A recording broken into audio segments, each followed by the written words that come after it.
Bueno, continuamos entonces con este estudio de síntesis del Antiguo Testamento.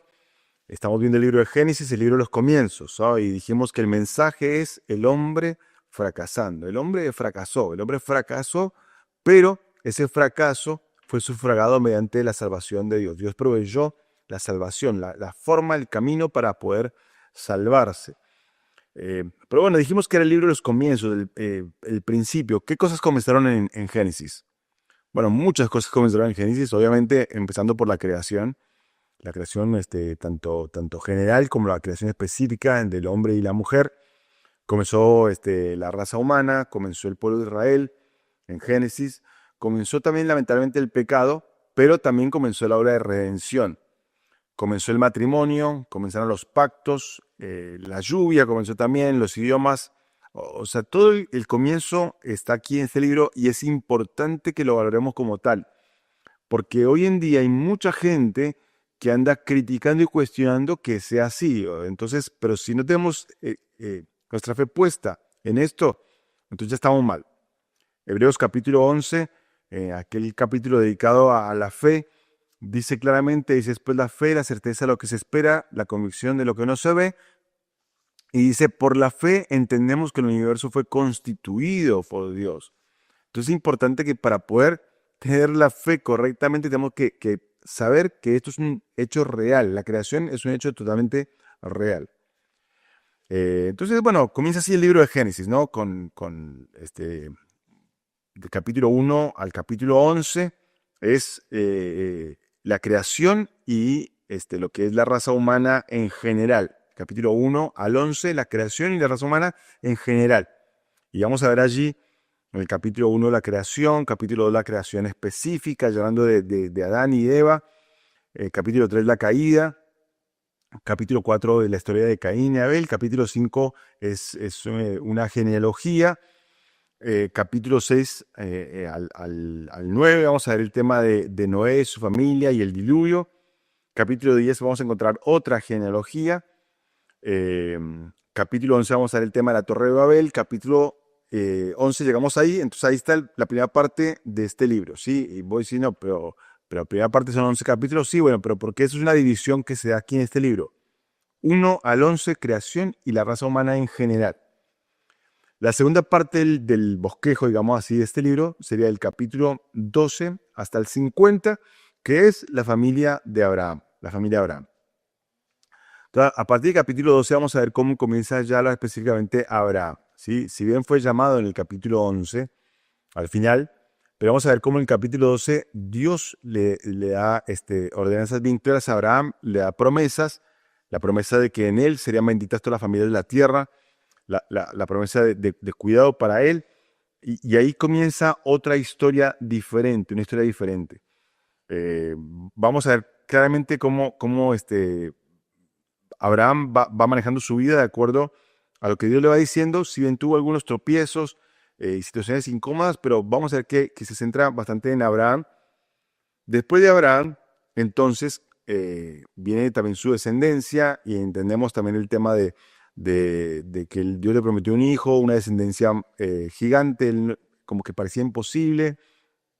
Él se apresura a los planes de Dios, nace Ismael, pero no era el hijo de la promesa, entonces Dios le reitera que es de él y de Sara, su mujer, iba a tener un hijo. Y bueno, Dios finalmente cumple cuando ya Abraham era una persona muy mayor, y Sara también era muy mayor, por supuesto, pero Dios cumplió su promesa y le dio al hijo prometido, que era Isaac. Isaac comienza a crecer, Dios le pide que lo ofrezca. Abraham entiende que es un pedido de Dios y Abraham está dispuesto a sacrificarlo porque confiaba en que Dios iba a cumplir su promesa, y por eso dice en Hebreos que él sabía que aún podía resucitarlo, pero él tiene que obedecer a Dios. Dios finalmente provee el cordero para sustituir a Isaac. Bueno, sigue la historia. Isaac crece también se casa, tiene 2 hijos. Los hijos son Jacob y Esaú, que también presenta algún conflicto entre ellos. Y luego se va, digamos, depurando todo así hasta llegar a la familia de Jacob. Jacob y sus 12 hijos. Y se da mucho énfasis en un hijo que es José, el hijo no el menor, pero sí el mayor de su unión con Raquel. Entonces, allí vemos a José como protagonista, un muchacho con un corazón muy, muy bueno, tratado injustamente, acusado injustamente, vendido, en fin, muchas razones para que él pudiera estar amargado y sin embargo lo vamos a ver como una persona que está tranquila y está confiada en el Señor siempre y realmente deseoso de poder seguir de alguna forma sirviendo siempre. Y vamos a ver vez tras vez de que la Biblia dice, pero José eh, eh, fue prosperado y la mano de Dios estaba con él. Entonces vamos a ver cómo José va a ser un personaje muy importante para que el pueblo fuera preservado. Ahora es interesante, ¿no? Este tema de cómo Dios preservó al pueblo de Israel, porque José está en Egipto, los hermanos van a buscar comida, de repente José se revela a sus hermanos, ve un reencuentro bastante emotivo, pero José le dice, bueno, vengan para Egipto porque el hambre va a seguir y ustedes necesitan protección. Y ellos van, lo que era una idea buena para unos años, pero terminan allí establecidos en Egipto y van a pasar 400 años allí y ya siendo esclavos, más que una nación. Y a veces uno se pregunta, pero ¿por qué pasó esto? ¿Por qué era necesario que el pueblo fuera a Egipto? Bueno, hubo algunas razones que eran importantes. Por un lado, realmente Egipto fue protección para Israel. En primer lugar, a nivel físico, los preservó porque les dio la comida en un tiempo de hambre que si no fuera por eso, quizás hubiese desaparecido la familia de Jacob, que en ese momento eran pocos. Pero también físicamente porque los enemigos alrededor también eran naciones ya establecidas y quizás los hubiesen matado. Al estar bajo el amparo, digamos así, de Egipto, fueron protegidos físicamente. Pero también fueron protegidos moralmente, porque ellos se establecieron en la tierra de Gosén, donde allí estuvieron separados de Egipto, no estuvieron bajo sus costumbres directamente. Entonces, moralmente también fueron preservados como una nación, como una familia, como una raza ya totalmente alejada de los demás y se pudo mantener una raza como Dios quería que fuera. La pureza racial, digamos así, y a nivel moral en cuanto al tema de lo que era la contaminación de los dioses, de las naciones alrededor, también fueron librados de esa forma. Entonces era necesario que eso pasara. Pero vamos a ver que en el Nuevo Testamento vamos a encontrar referencias a Génesis por lo menos 60 veces. 60 veces. Vamos a ver que en 17 de los 27 libros del Nuevo Testamento vamos a ver referencias en cuanto al Génesis. Y está bueno siempre considerar esto. Como te decía en el módulo anterior, hay algunos que dicen por ahí que realmente Génesis no fue escrito por Moisés, pero el Señor dijo que sí. Hay unos que van diciendo que los primeros capítulos de Génesis son un mito, pero el Señor dijo que era verdad.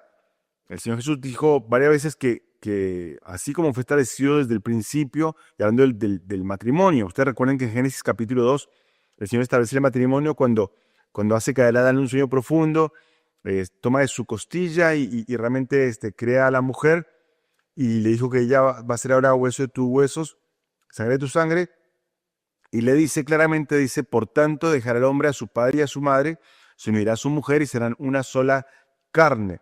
Entonces allí Dios establece el matrimonio y el Señor Jesús, más adelante, él menciona esto, dice, en el principio fue así, o sea que el Señor Jesús da certeza de que eso pasó. Ni hablar del diluvio, que es otro tema también muy cuestionado hoy en día, y por eso es tan importante estudiar Génesis, porque también es una base para muchas de las cosas que hoy vemos que van diciendo la gente, no, que la Tierra evolucionó y que se han encontrado fósiles. A ver, todo eso lo vas a ver en Génesis, pero igual te doy un pequeño spoiler o algún adelanto diciéndote que, mira, del 99% de los fósiles que se encuentran por ahí, no hay ningún fósil o son muy pocos los fósiles de organismos ya más complejos. O sea, la mayoría son de moluscos, o sea, son realmente dando a entender más bien que se refiere a otra cosa. Así que bueno, entonces Génesis, el libro de los comienzos. ¿Está bien? Muy bien, avanzamos entonces y ahora vamos con Éxodo. Éxodo, la palabra Éxodo significa salida, salida. En Génesis vemos al hombre fracasando. Aquí en Éxodo vamos a ver el hombre redimido, el hombre redimido. Vamos a ver que el escritor es Moisés, ya lo dijimos antes. La fecha es alrededor del año 1445 a.C. Eh, se cubre un periodo de unos 216 años eh, desde Éxodo 1 hasta el final. Y la palabra clave de este libro es la palabra redimir, redimir. Los versículos claves son Éxodo capítulo 3, Éxodo 3, dice allí el versículo 8, Éxodo 3, 8. Y he descendido para librarlos de mano de los egipcios y sacarlos de aquella tierra a una tierra buena y ancha, a tierra que fluye leche y miel, al lugar del cananeo, del eteo, del amorreo, del fereceo, del heveo y del jebuseo. Entonces es clave porque Dios está diciendo: yo descendí para librarlos, yo bajé para librarlos a ustedes. El Señor su idea siempre fue librarlos. Y en Éxodo capítulo 12, Éxodo 12 dice el versículo 13: y la sangre os será por señal en las casas donde vosotros estéis. Y veré la sangre y pasaré de vosotros, y no habrá en vosotros plaga de mortandad cuando hiere la tierra de Egipto. ¿Sí? Entonces ahí vamos a ver cómo realmente el Señor establece que tenía que aplicarse la sangre en los dinteles de las puertas para evitar la mortandad de los hijos primogénitos, y también como un tipo de Cristo que también derramó su sangre para salvarnos, para liberarnos también de la muerte. Entonces, bueno, ahí estamos con esos versículos claves. El mensaje clave de este libro, que como te lo dije en Génesis también, el mensaje clave es importante, es redención por sangre. Redención por sangre. Y la frase clave sería: deja ir a mi pueblo, que se va a repetir también varias veces en el episodio en el cual Moisés se enfrenta con Faraón. Entonces estamos allí. ¿Qué ha pasado? Bueno, terminó Génesis con un ataúd en Egipto, una familia de 65 personas, pero comienza Éxodo y esta familia de 65 pasaron los años y ahora eran más de 2 millones de personas. Entonces era un pueblo que realmente estaba allí, había crecido muchísimo, estaba en la tierra de Gosén, y Faraón tuvo temor de lo que podía llegar a pasar. ¿Por qué? Porque dijo: son muchos, ya los esclavizamos, pero me da miedo que en un momento se nos den vuelta cuando vengan nuestros enemigos a atacarnos. Entonces él toma una decisión, Faraón, y la decisión es la de matar a todos los hijos que nacieran del pueblo de Israel, los hijos varones que nacieran en Israel. Entonces para ello le pide a 2 parteras de Israel que ellas por favor mataran a los, no por favor, era una orden, ¿no? Que mataran a los hijos varones que nacían. Pero dice la Biblia que estas mujeres temieron a Dios y no lo hicieron así. Entonces vamos a ver también cómo el papel de la mujer comienza a ser también preponderante aquí en el comienzo de Éxodo, ¿no? Aparecen las parteras diciendo: no tememos a Dios, no vamos a matar a estos niños. Vamos a ver después la madre de Moisés, que dice que cuando nace Moisés en ese contexto adverso, sin embargo dice que lo vieron niño hermoso, y da idea que se dieron cuenta que Dios tenía un propósito con ese niño. Entonces ella decidió esconderlo para cuidar también su vida.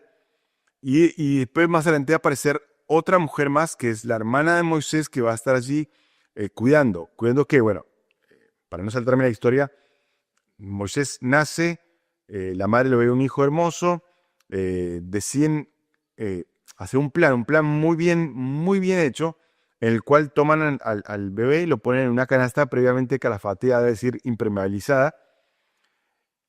Ponen la canasta en el río, pero no para abandonar al bebé. No, porque sabían perfectamente que la hija de Faraón se bañaba todos los días a cierta hora. Y está marcado porque la hermana de Moisés, María, ella va siguiendo el recorrido de aquella canastilla hasta que llega al punto donde está la hija de Faraón. Entonces la hija de Faraón se está bañando y de repente ve la canastilla y pide que traigan eso, traen, y cuando abren la canastilla se dan cuenta que hay un bebé de los hebreos. Entonces ella tuvo compasión por ese bebé, y, una mujer más que aparece allí, y su compasión la lleva a querer adoptarlo, prohijarlo. Pero dice: bueno, pero yo no puedo criarlo ahora en esta primera etapa inicial del bebé siendo de 3 meses, yo no puedo encargarme de él. Entonces María aparece de donde estaba, dice, yo conozco a una mujer hebrea que puede cuidarlo. ¿Quién es? Bueno, era la madre de Moisés, la madre de Moisés. Eh, y es curioso porque entonces la hija de Faraón acepta que esta mujer lo críe, pero es curioso, digo, porque de ser un bebé que estaba destinado a morir, de repente termina siendo el hijo de la hija de Faraón, de ser una familia que estaba subyugada por la esclavitud allí en Egipto, sin embargo termina siendo una familia que va a estar cuidada y con los gastos pagos por la hija de Faraón. O sea, es algo maravilloso que solamente Dios podía haber hecho. Y entonces este bebé es salvado y recibe aquella instrucción espiritual en su propia casa. Y allí en su propia casa, este bebé va a recibir esta instrucción espiritual que él necesita para saber quién es Jehová, el Dios de sus padres. Cuando crece Moisés, él ya comienza a vivir en el palacio y comienza a recibir toda la instrucción a nivel académico allí en Egipto, instruyó en todas las ciencias y las artes de Egipto y aún a nivel militar también. Según la historia secular, Moisés lideró campañas militares exitosas, lo que lo llevó a ser una persona muy, muy importante, muy ilustre en el imperio. Entonces allí estaba Moisés ya en el palacio establecido, siendo el hijo de la hija de Faraón. Pero un día, dice la escritura, que él estaba andando por ahí y de repente vio que un egipcio maltrataba a un israelita y entonces Moisés lo mató y escondió su cuerpo en la arena pensando que nadie lo había visto. Entonces al día siguiente, Moisés está andando por ahí y ve que 2 israelitas están peleando y entonces Moisés dice, hermano, no se peleen entre ustedes, no está bien eso. Y uno de Israel le dice, ¿quién te puso por juez? ¿Quién te puso por juez sobre nosotros? Y le dice, ¿piensas matarnos como mataste al egipcio? Ahí Moisés se dio cuenta que su crimen había sido descubierto y Faraón también se enteró de lo que había pasado y Faraón procuraba matarlo porque era la ley, tenía que morir, había matado a alguien. Y aparte era un peligro también tener a una persona así en el reino. Entonces Moisés huye, se va a la tierra de Madián y primero estuvo en su casa recibiendo una instrucción, digamos, en cuanto al Dios de sus padres.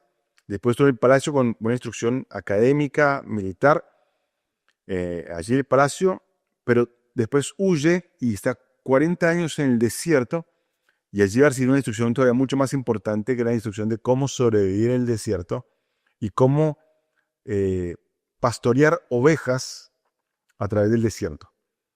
Y esa instrucción va a ser fundamental para la vida de Moisés.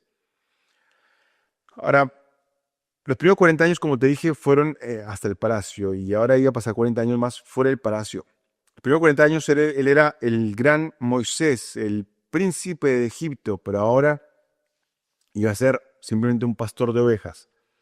De pasar a ser un posible aspirante al trono, a ser simplemente la persona que cuidaba las ovejas de su suegro en el desierto. Y Moisés va a tener que aprender mucho. Cuando él decía, yo soy alguien, Dios tuvo que humillarlo para decir, yo soy nadie. Y allí vamos a encontrar a Moisés a partir de ahora y vamos a ver qué es lo que está pasando con él. Así que los espero en el próximo módulo para continuar con esta historia.